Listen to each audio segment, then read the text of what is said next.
So an example of a formal table you can find on page, this is actually the CP text I've got here in front of me, but I think it's the same in yours. And a lot of textbooks have it the same way, especially science textbooks.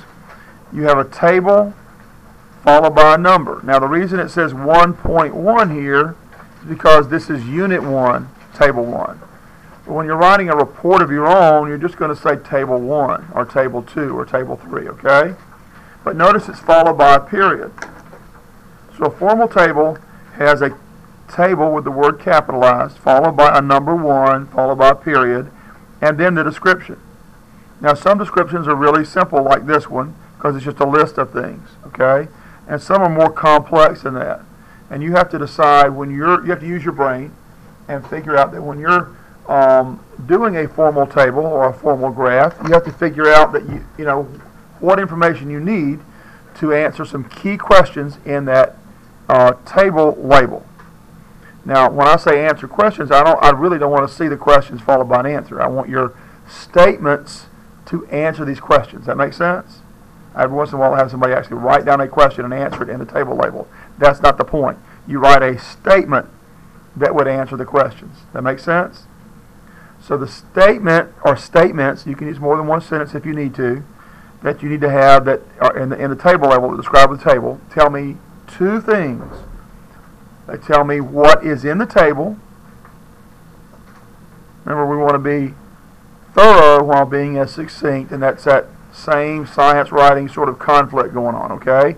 Thorough but succinct, okay? So you want to tell me what is in the table and why it's important, okay? Why it's important.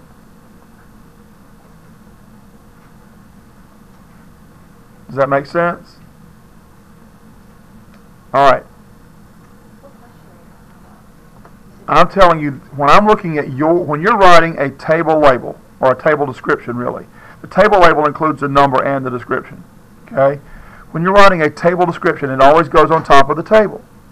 When I look at that description, I'm asking two questions, and these are the two questions that your table description needs to answer. Does that make sense? And those two questions are, okay? Does that help you more? Okay.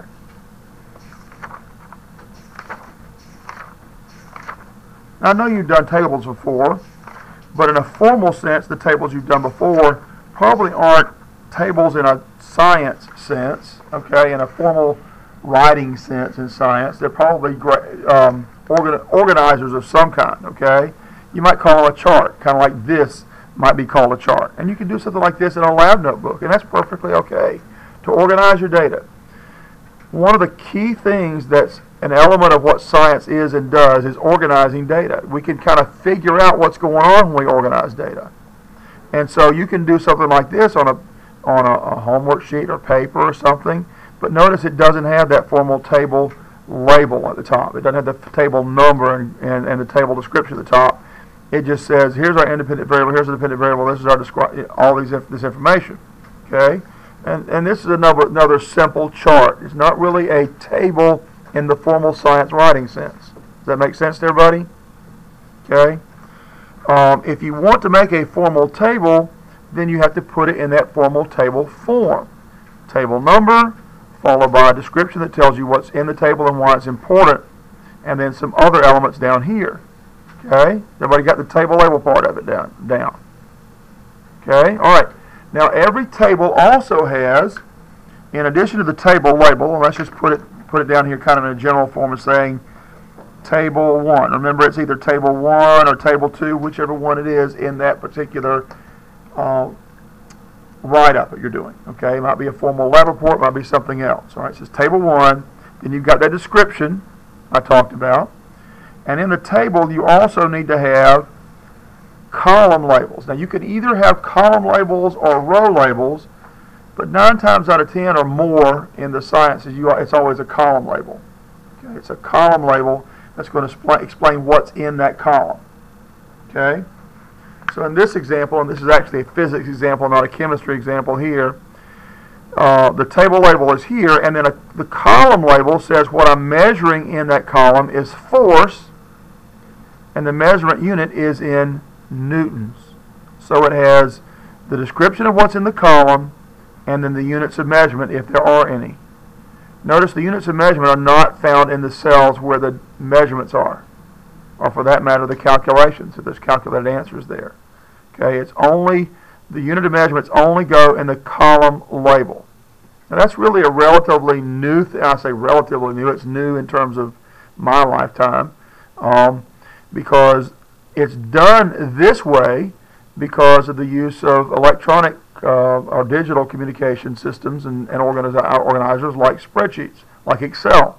Okay, if you put a measurement unit in the cells, you can't do any calculations with it. And so you always put your units of measurement in the column label and put them in parentheses. Okay? If you get in the habit of doing that now, in college it's a breeze. You don't have to worry about it. You're doing it that way. Does that make sense? So I'm just kind of helping you do this in a way that's going to, you're going to need it anyway. Might as well learn it now before we get at the end of the semester.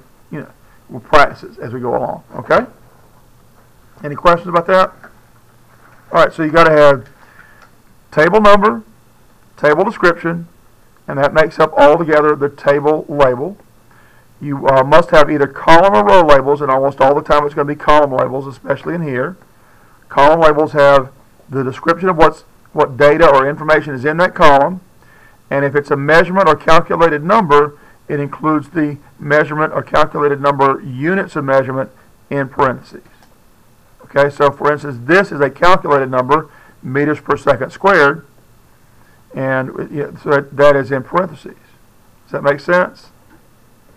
Anybody confused by what I'm telling you now? All right, so that's what a formal table looks like. Okay, questions? All right, let's talk about, let's talk about formal graphs then. Formal graphs.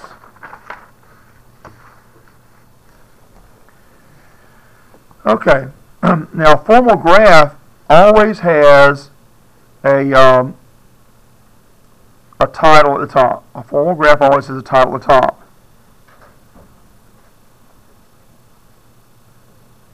Now this one I've labeled very, very simply, but there's a general form for a graph label that will help you most of the time. And I want to give you that general form that'll be helpful to you, okay? The general form is, let me do it this way. Instead of this title, let's say the effect of force on acceleration. Acceleration, okay. Okay? The effect of force on acceleration. Now here's what I did. Your independent variable is always on the horizontal axis. Okay? Your independent variable is always on the horizontal axis. Okay?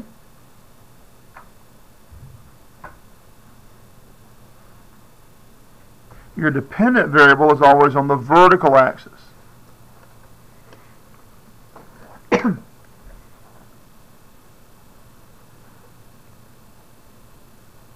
The way independent and dependent variables work is the independent variable is what you manipulate or you change.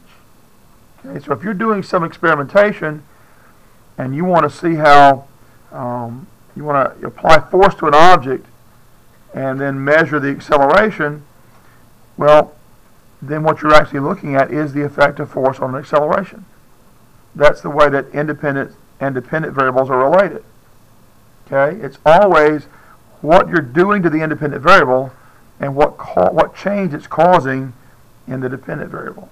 And so that's, if you'll write your titles like that, you're almost always, not every time, sometimes there are times when you got to kind of think it through a little bit, but most of the time you're going to have a pretty good title for a formal graph. Does that make sense? Okay? And it tells the reader a lot more about what it is that's going on. It's really more than just force versus acceleration. What we care about is the effect that force is having on the acceleration of an object. Does that make sense?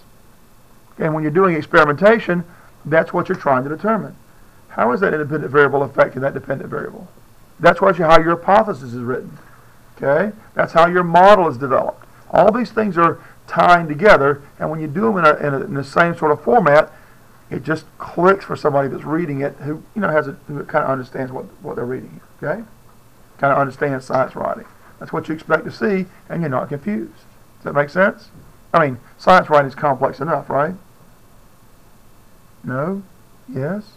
Okay. All right. Now notice we had, on the table I was showing you, we had a table label on the top. The figure label on a graph goes in the bottom. The figure label on a graph goes in the bottom. It's numbered in the same way. So this must be figure number 7 in Unit 1 because it's figure 1-7.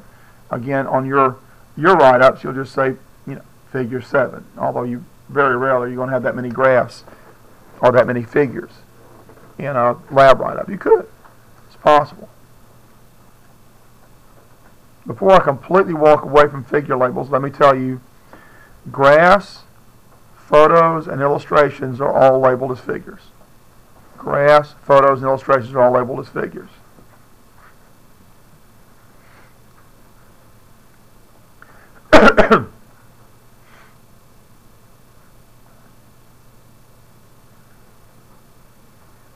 Got all that?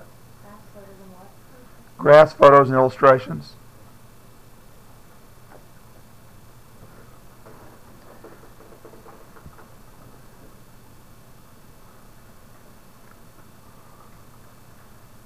In a formal lab write-up, there are 3 things basically you put you put numbers on, and those are, you don't have to know all this. I'm telling you 2 of them: tables and figures. They have to be numbered. In a formal lab write-up, you also number your equations, but it's not going to happen very much in this class, so we're not going to worry about it. Okay? All right. Now let's see. So the only kind of graphs that you're going to use in this class, and in most of science, are what you might call a dot graph. Okay, like this. This is a dot graph. Notice the line isn't connecting the dots. Does that make sense? Okay, so the only kind of graph you use in here and in most of science is a dot graph. For most of what you do in experimentation in science, that's all you need. So all those other things like bar graphs and pie charts, you don't really need those most of the time in science. Now, there are other graphs you might need from time to time, but 9 out of 10 graphs you're going to do in the sciences are going to be dot graphs. Well, that leads us to, what is this line right here then? Anybody know what it's called? Line of good for you, guy. Where'd y'all learn that? In physical science or math? Good for you, math teacher. Huh? Algebra. Good. There you go. Scatter plot. Okay, so your Excel calls it a scatter plot graph. So if you're using Excel for this, it calls it scatter plot. Okay? Very good. Is there anybody that didn't know that already? Great. That's good to know. All right. Now notice the axes labels are like the column labels.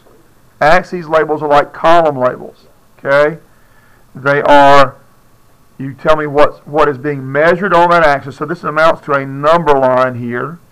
You tell me what's being measured on the axis, and the units of measurement are in parentheses. Okay? What's being measured on this axis and the units of measurement, in this case it's some calculation where I have more than one unit of measurement, and parentheses. Okay? Any questions about that? All right. While there are other ways to do the number lines, while there are sometimes other ways to do number lines, the only kind of number lines you'll ever use in here are those that are equally spaced. Those that are equally spaced. Okay, when I say there are other ways to do it, there are logarithmic number lines and other things like that. We're not going to worry about that. Okay, not at least at this time in the class. We're only going to do an equally spaced standard number line on as your horizontal axis and your vertical axis.